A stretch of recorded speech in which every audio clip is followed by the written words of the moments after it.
Oke, assalamualaikum warahmatullahi wabarakatuh. Pada pertemuan keempat ini kita akan bicara implementasi iman dan takwa dalam kehidupan modern. Seperti kita ketahui, manusia adalah Homo sapiens, hewan rasional yang punya kemampuan akal yang luar biasa sehingga mampu mengatasi keterbatasan pada dirinya. Seperti manusia tidak seperti kelelawar yang nggak bisa melihat dalam kegelapan, tapi akalnya mampu menciptakan lampu. Tidak seperti kuda yang berlari kencang atau sekuat gajah, tapi akalnya mampu menciptakan alat untuk berlari cepat ataupun mengangkat benda yang begitu berat. Di mana letak keistimewaan manusia itu? Ya ada pada rasionya, akalnya. Disitulah kemudian manusia dipilih menjadi khalifah. Kenapa? Karena bisa mengenal nama-nama. Bahkan tidak hanya mengenal nama-nama, tapi juga mampu mengembangkan dan menciptakan nama-nama baru dengan benda yang diciptakannya. Nah, dalam kehidupan modern ini kita menghadapi berbagai macam problem-problem modernitas. Di antaranya penemuan teknologi yang semakin merusak lingkungan, semakin membuat habitat hewan atau tumbuhan rusak, pemanasan global dan lain sebagainya. Dalam bidang ekonomi ada problem kapitalisme yang melahirkan manusia konsumtif, materialistik dan eksploitatif. Ya, dalam bidang moral ada paham liberalisme yang membebaskan berbagai macam ekspresi melalui teknologi informasi dan mengesampingkan nilai-nilai moral, mengesampingkan local culture, budaya lokal yang dimiliki masyarakat setempat. Ada juga sekularisme yang membedakan antara agama dan dunia atau memisahkan agama sendiri, dunia sendiri. Ada juga dalam ilmu pengetahuan positivisme, paham yang memiliki tolak ukur kebenaran rasional, empiris, eksperimental, dan terukur. Nah, kriteria ini digunakan untuk menilai agama. Akhirnya kacau balau.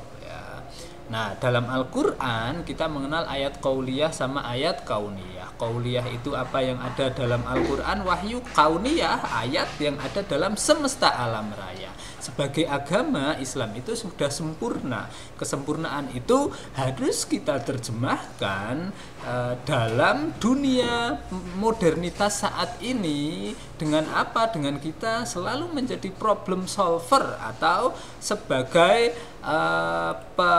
pemberi solusi atas problem-problem yang dihadapi. Karena Islam sebagai agama itu merupakan sistem kehidupan yang meliputi seluruh aspek kehidupan, budaya, ekonomi, sosial, dan lain sebagainya. Itulah maka disebut Islam itu agama yang kafah, utuh, ya.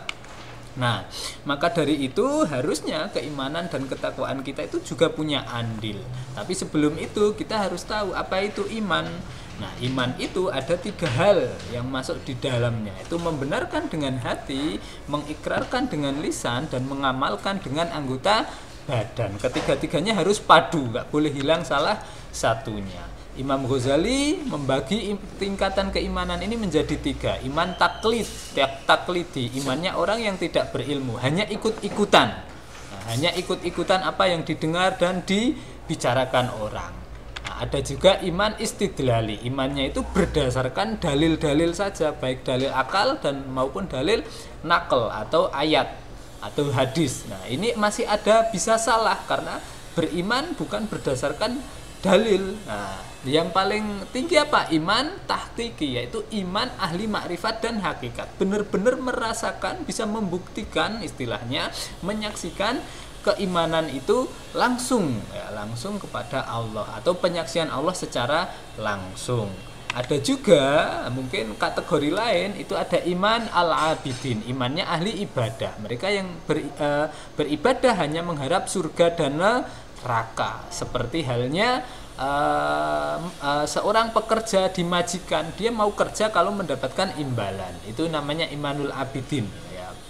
Ada juga imanul muhibbin, imannya orang yang mencintai, cinta kepada Allah, tapi cintanya ini juga masih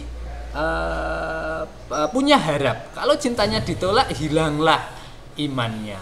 semacam itu. Ada tingkatan lebih tinggi lagi yaitu imanul mukhlisin. Imannya orang-orang yang sudah ikhlas, tapi ikhlasnya itu baru pada taraf keakuan pada diri sendiri. Aku rajin sholat, aku rajin ibadah, aku rajin sedekah, itu semua, tapi ini ada dalam diri yang kemudian juga menimbulkan kesombongan dalam diri. Ini juga kurang baik. Yang baik apa? Menurut Imam Ghazali, imanul arifin.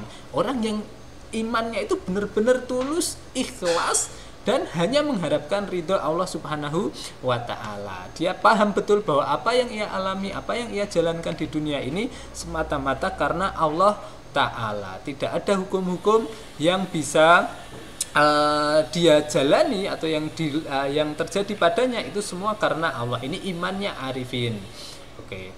Nah, iman dalam Islam kita juga ada iman, Islam, dan ihsan. Ini juga 3 hal yang tidak bisa kita lepaskan. Iman seperti tadi membenarkan dalam hati, mengamalkan dengan lisan, atau ya mengamalkan dengan badan dan membenarkan dengan lisan, itu juga harus diikuti dengan Islam, ihsan, dan takwa.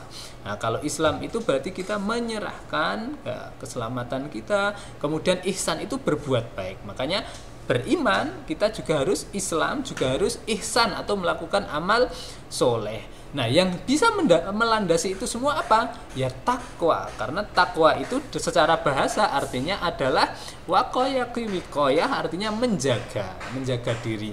Nah, menjaga supaya kita tidak terjerumus, sehingga kita bisa senantiasa beriman, Islam, dan melakukan perbuatan itu didasarkan pada ketakwaan. Oke.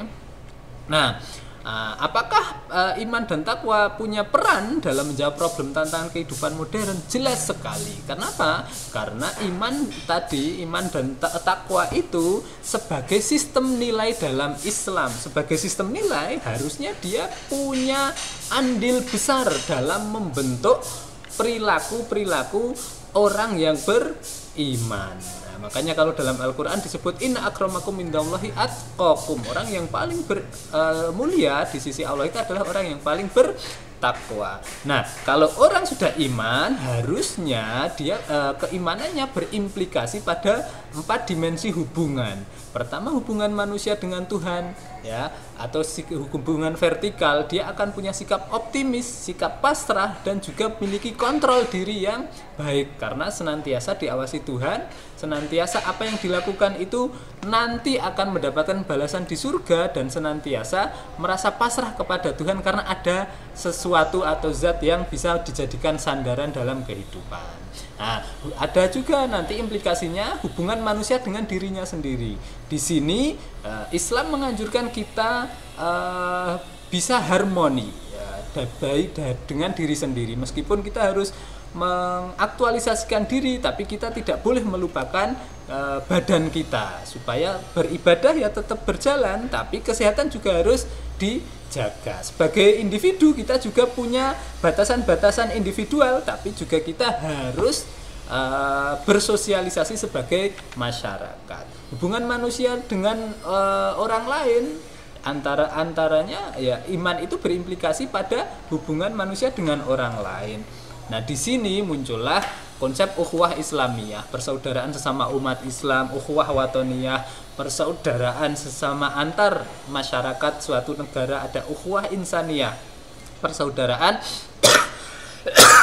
antar umat manusia. Di sini manusia diajarkan untuk menjadi orang yang berguna bagi siapapun lah, sesama umat beragama, sesama bangsa maupun sesama umat manusia. Yang terakhir, iman dan takwa itu harus punya implikasi terhadap hubungan manusia dengan alam semesta. Seperti kita katakan tadi, manusia sebagai makhluk yang mulia, harusnya dengan kemuliaan, dengan akalnya ia mampu mengeksplorasi alam, tapi dengan cara yang baik. Tetap memperhatikan aspek-aspek lingkungan supaya tidak rusak, supaya bisa dijadikan hunian yang enak. Itu semua kita dianjurkan untuk memakmurkan bumi ini, tapi tetap menjaga keseimbangan alam. Nah, itu kurang lebih kuliah kita pada pagi hari ini. Assalamualaikum warahmatullahi wabarakatuh.